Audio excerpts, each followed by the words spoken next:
Out of all the Marvel shows that have ever existed, there is one that everyone always spoke about, one that soared above the rest, one that people who didn't even like superhero shows loved, simply for its incredible storytelling. Whenever you heard about a Marvel show, and on Netflix it was Daredevil. That's what everyone spoke about as of the highest caliber, highest quality. Daredevil on Netflix was unbelievably goated, but sadly in 2018, after the third season, it was cancelled.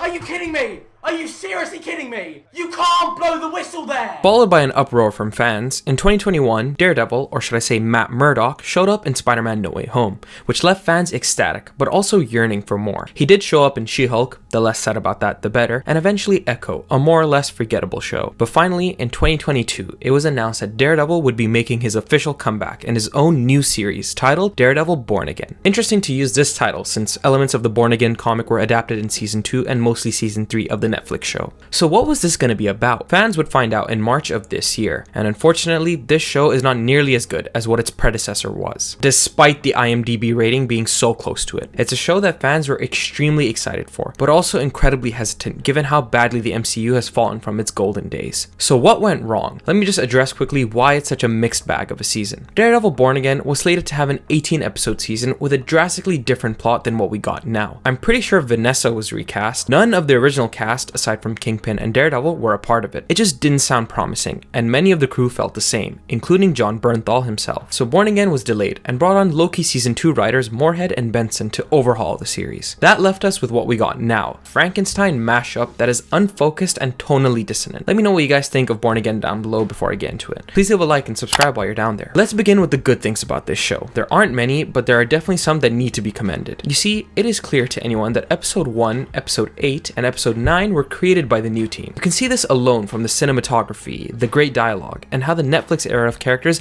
suddenly just come back. This show is at its best when characters from the old series are present. Whenever Punisher is on screen with Daredevil, it's everything I want. The dynamic they have is so addicting and nostalgic of the old series, and the first episode he shows up, it almost convinces you this show is just as good as the Netflix series was. I love the fact that they bicker amongst themselves, but have this huge respect for each other. This is also very present when Karen shows back up again. She's one of those supporting characters back in the old show that could carry episodes all by herself. In episode 9, when she comes back, it's like the creatives are fully aware that they've been fucking around for most of the show and are basically saying, okay fine, we're sorry, you want what made the original show so good? Okay, have this. Vincent D'Onofrio's Kingpin is never the weakest part of anything he's in. Bullseye, for the small amount that he's present, gets me very excited to see what he'll do in season 2. The fact that he used his tooth, oh man, season 3 of Daredevil was so good.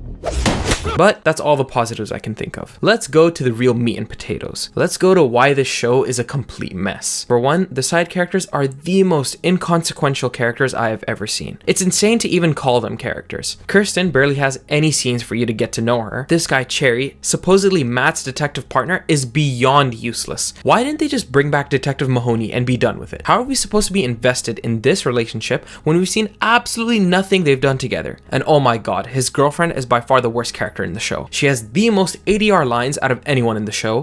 What the fuck are you doing? You've kidnapped me, then you're gonna what, shoot me? Huh? And she and Matt have barely any development together. That scene when they tell each other that they love each other was ridiculous. The whole portion where she kills Muse and starts shitting on Daredevil for saving her, I know a lot of people interpret this as some PTSD response, but I don't know. Muse tried to kill you, Daredevil saved you. I saved me. After Daredevil literally came in last minute, oh, come on. I don't care what kind of BS people try to spin it, she is the worst character of the season. Also, that one scene where she's blatantly telling the viewers about masks and what it means. Vigilantes. Why we revere the mask. I think it's a fascinating question.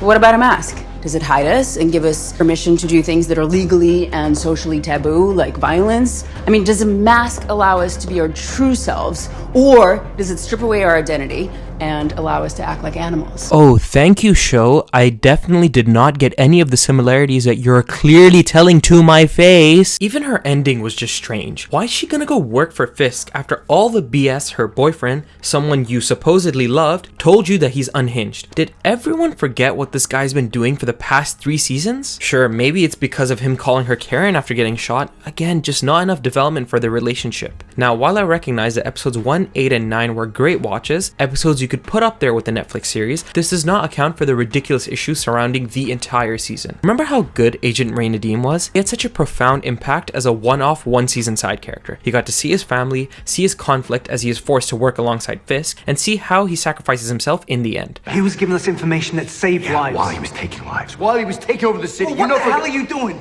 I thought you were my lawyer. I am your lawyer, Ray, but I can't do anything to help you if you can't answer this one simple question. Why didn't you blow the whistle when you watched your boss murder an agent? I don't know. Or when you saw Dex walk in that church, you didn't say a goddamn word when he murdered a priest.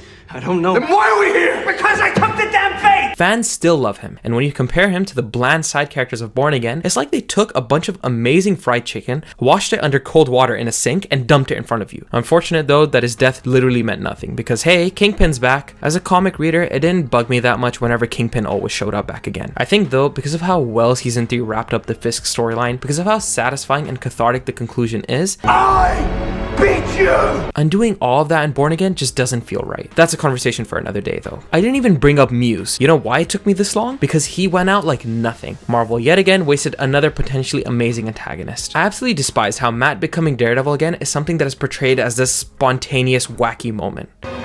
Fuck it.